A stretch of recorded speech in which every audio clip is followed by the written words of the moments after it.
प्रधानमंत्री अटल बिहारी वाजपेयी की छोटी बहन कमला दीक्षित का निधन हो गया है। वे 87 साल की थी। उन्होंने अपने आलोक नगर जयपुर हाउस स्थित निवास पर अंतिम सांस ली। कमला दीक्षित अटल बिहारी वाजपेयी से 2 साल छोटी थी, लेकिन उन्हें डांटती रहती थी। भाई बहन के बीच में अतुलनीय प्रेम था। कमला दीक्षित के पुत्र वधू और भाजपा महिला मोर्चा की प्रदेश उपाध्यक्ष निर्मला दीक्षित के मुताबिक कमला दीक्षित जुलाई 2015 से अस्वस्थ थी। उन्हें पक्षाघात हुआ था और वो अस्पताल में भर्ती थी। 3 दिन पहले ही उन्हें घर पर लाया गया था।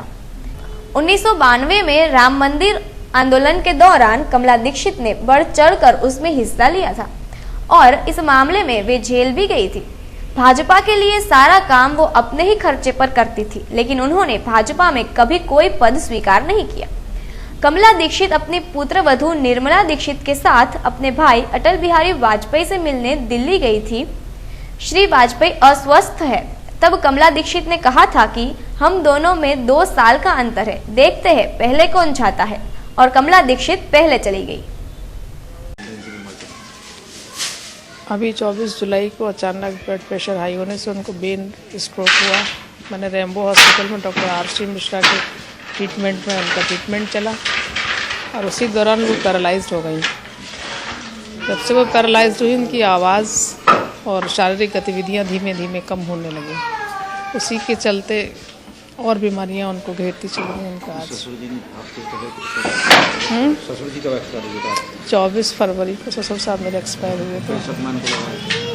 गहरा सदमा लगा। इतनी उम्र 13 वर्ष की वो उनके साथ ब्याह की आई थी। इतने लंबे वैवाहिक जीवन के बाद जब जोड़ा बिछड़ता है तो निश्चित ही असर पड़ता है उसका, और सदमा वो झेल नहीं पाई। अटल जी के परिवार में कौन-कौन लोग थे? अटल जी के परिवार में ये 4 भाई और 3 बहन थी। इसमें सबसे बड़े थे अवध बिहारी, उनका भी देह अवसान हो चुका है। फिर सदा बिहारी, प्रेम बिहारी, बीच में विमला मिश्रा जी, अटल बिहारी, उसके बाद कमला जी, और सबसे छोटी थी उर्मिला जी। वर्तमान में ये 2 ही बहन भाई शेष थे जो जीवित थे, अटल जी और कमला जी, मेरी सास, ये दोनों ही। और पता नहीं कुदरत की कहर कहें या क्या कहें, लगभग दोनों एक ही सी अवस्था में थे इस समय। पिछले 24 जुलाई से भाई बहन की अवस्था एक ही सी थी। कितना आघात आपको लगा? कितना श्रीमत जब सर से साया उठता है किसी बड़े का, शब्द नहीं होते। क्षति को कोई जीवन में पूरा नहीं कर सकता। मेरी प्रेरणा थी वो, चाहे मुझे घर से बाहर निकलना हुआ या राजनीतिक क्षेत्र में पदार्पण, उन्हीं की देन थी। उन्हीं की बदौलत मैंने राजनीतिक क्षेत्र में पदार्पण किया। अटल जी के बारे में यही बताती थी, हाँ, किस्से सुनाती थी अपने और उनके बचपन के, कि हम लोग बचपन में कैसे शैतानियाँ करते थे, कैसे खेलते थे, बटेश्वर पे कैसे बम्बे में नहाने जाते थे, जब छुट्टियों में नाना के यहाँ जाते थे। वही सारे किस्से बताती थी बचपन में, वो लड्डू का खाना चुरा के, इस तरीके से। उसके बाद प्रधानमंत्री ने उसके बाद की बात बताती थी?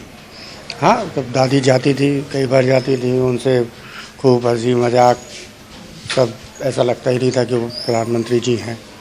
वही एकदम घर के दादी के बड़े भाई की तरह उसी तरीके से सारी बातें कर रहा। कभी ऐसा लगा ही नहीं कि किसी हम बहुत बड़े, इतने बड़े विश्व स्तर के राजनेता के साथ बैठे हुए हैं, कभी ऐसा नहीं लगा। इतना को तो मैं शब्दों में तो बयान नहीं कर सकता, क्योंकि हमारे ऊपर से तो बहुत बड़ा साया, आशीर्वाद का हाथ हट गया।